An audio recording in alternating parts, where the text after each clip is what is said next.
Finding out the truth about my wife. Posted by glum_craft_4652 on r/bestofRedditorUpdates. Inconclusive. Do not comment on linked posts. I am not up. Original post by you/throw-ra2 unsure in r/infidelity. Trigger warnings, infidelity gaslighting. Mood spoilers, hopeful ending for up.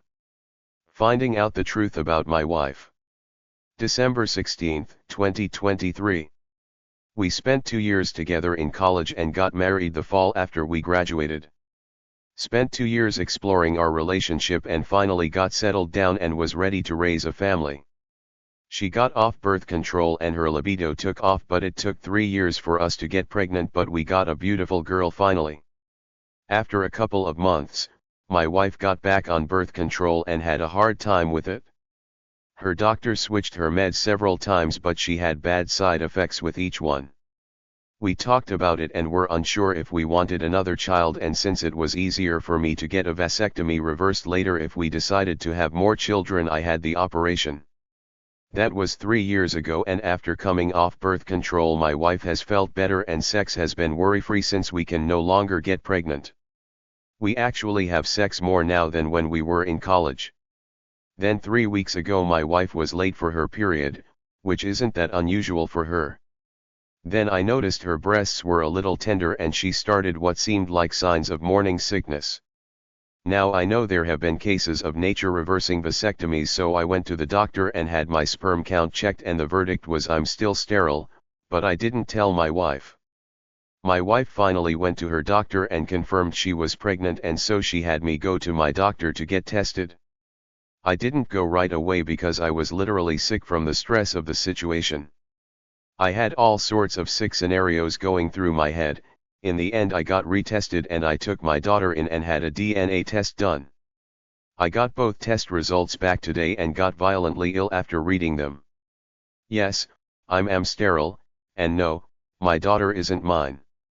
When my wife got home I showed her my test and she denied any wrongdoing and saying that there was a problem with the test, and I showed her the test from last week and she broke down crying.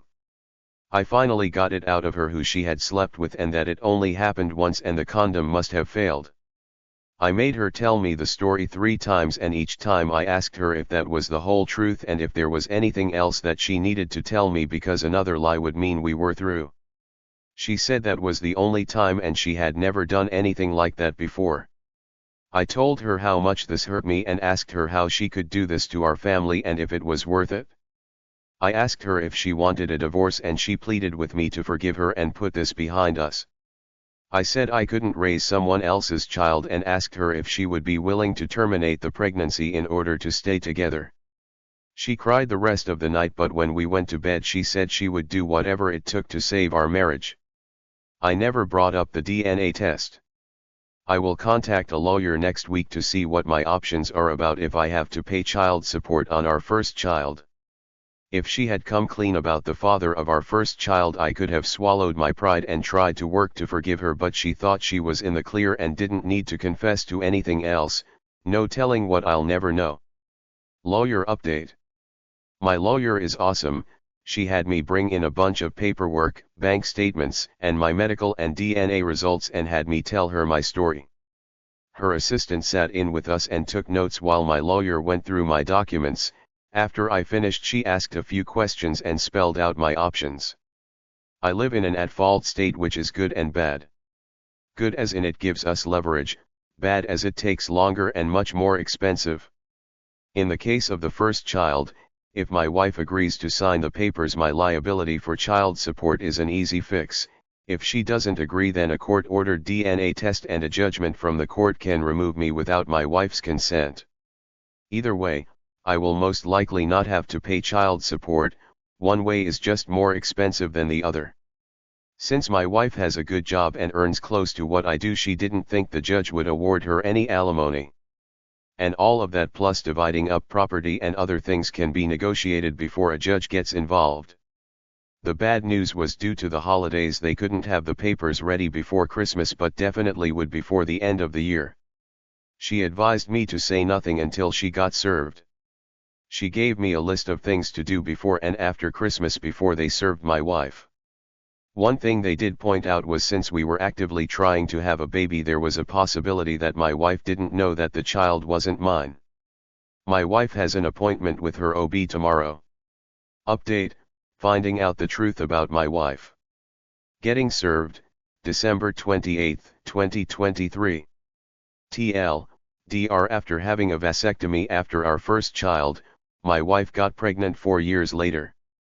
I go to get tested to make sure I'm still sterile, I am, and not the father, and then decide to test our daughter, not mine.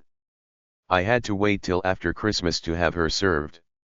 So I met my sister at my house and we started moving my stuff to her house while the divorce goes through, or at least until my STBXW leaves and I get possession of the house. We took 4 carloads to her house and came back for the rest. My sister felt it important for her to be there for support and as a witness. I also moved the nanny cam into the living room so it could record everything in the cloud. At about 10:45 a.m. I got a text from the lawyer saying she had been served. I sent her an email saying that I am at the house when she is ready to talk. A couple of minutes later I got a text from my wife saying why? Blah blah blah. So I resent the first text and waited for her to get home. She sent several texts and voicemails. They don't mention anything about cheating, just how she thought we were working this out and she thought we would sit down and have a conversation before proceeding with the divorce. Playing the family card and how this will devastate the child and our families. How she feels betrayed, that was a good one. She was still sharing her location, and it took her 20 minutes before she left work. She then stopped at a nearby Walgreens for a few minutes. The purpose of the stop at Walgreens became clear as a police car pulled in behind her in the driveway. According to the officers, she got the police there because she said she was afraid and that we had guns in the house. I showed the officers my empty gun safe and said that I had removed them to another secure location. We went back to the living room and I showed my wife the paternity test that I had done that showed her daughter was not mine. Her response was denial and disbelief, which appeared genuine. She broke down and cried for about 10 minutes. I told her this was the final straw and why I wanted the divorce. At about that time, the police officers reminded me to keep it civil and made their exit after I told them I was leaving soon to stay at my sister's house. When I asked who the child's father was, she claimed she didn't know. I asked if there were that many guys she was sleeping with, or did she just not know his name. I asked how many times had she cheated on me between pregnancies. To which she said it was just the 2 of them. I told her that I had said earlier if she didn't tell the whole truth that I was done. I reminded her I also told her that I couldn't/wouldn't raise someone else's child. And that she had better figure out who the real father was because I wasn't paying child support for someone else's baby. She wanted to know what we were going to tell our daughter and I said that was up to her because this was her mess and I wasn't taking the blame or cleaning it up for her. I drafted a couple of emails last week, one for our friends and family with copies of all the test results and reasons why I was asking for a divorce, the other for my wife with copies of the same tests along with what I knew and things that I had told her previously. I had to run it through my lawyer and make a couple of edits before she signed off on it. I sent copies to all our friends and relatives when she pulled into the driveway this afternoon. Most of the feedback has been one-sided and very colorful. In the end, I told her if she had been truthful we might have been able to work things out. But I couldn't trust a lying serial cheater, and I told her if she had gotten her tubes tied instead of me getting a vasectomy she might have got away with it. I told her she needed to get a lawyer so we could move forward and start to heal. Update: we had our second meeting with the lawyers today and we signed off on almost everything except the house, still waiting for an appraisal to come back and figure out the split. Motions got filed today and a court-ordered paternity test was scheduled for all 3 of us. Since STBXW didn't fight me on everything, we filed a no-fault divorce petition. If everything goes right, I get the house back on February 15th and the divorce will be final on April 5th. The lawyers did a better job keeping us separated and the conversation between the 2 of us to a minimum. I was a little worried when she came in, pale and with no energy to speak of. I couldn't tell if it was lack of sleep or maybe over-medicated.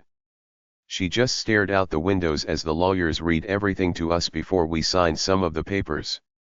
Walking out felt like I had shed a giant weight from around my neck. HR got me signed up for therapy tomorrow. My boss had put a bottle of champagne on my desk, offered me some time off if I needed it, but I told him I was excited to get back to work. Tormenting my ex-wife's AP, December 20, 2024. So throughout and after my divorce I have kept in contact with Sharon, OBS, as we had shared details about our ex's affair and both of us were interested in the consequences our spouses ended up suffering, and we provided each other moral support. We talk on the phone and usually have dinner once or twice a month to catch up.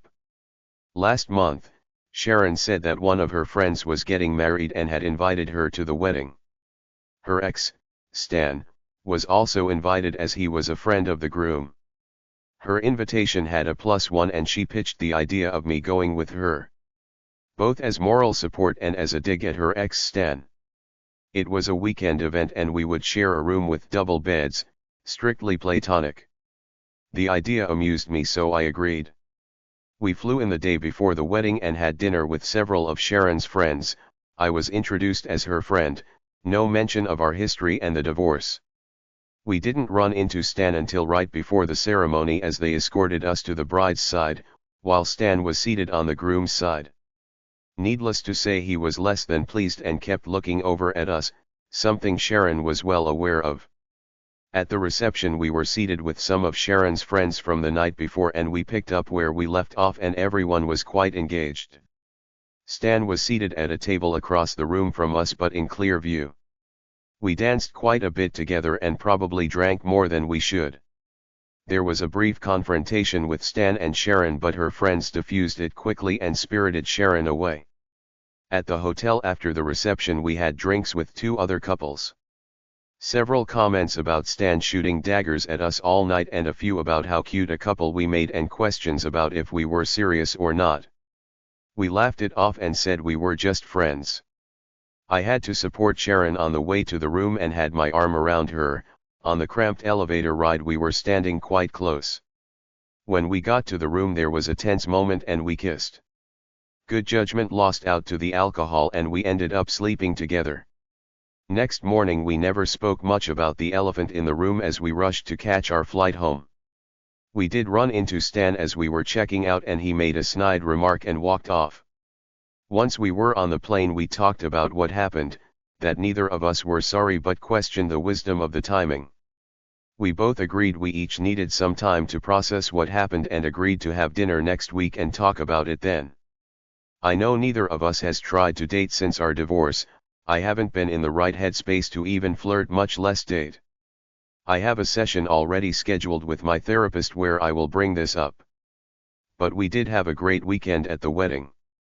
Clarification.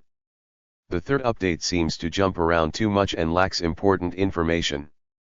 I checked the OOP's profile, but there don't appear to be any missing or deleted posts.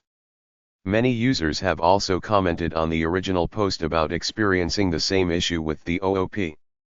Common doubts. Sharon, AP's wife. Stan, AP. OBS, other betrayed spouse.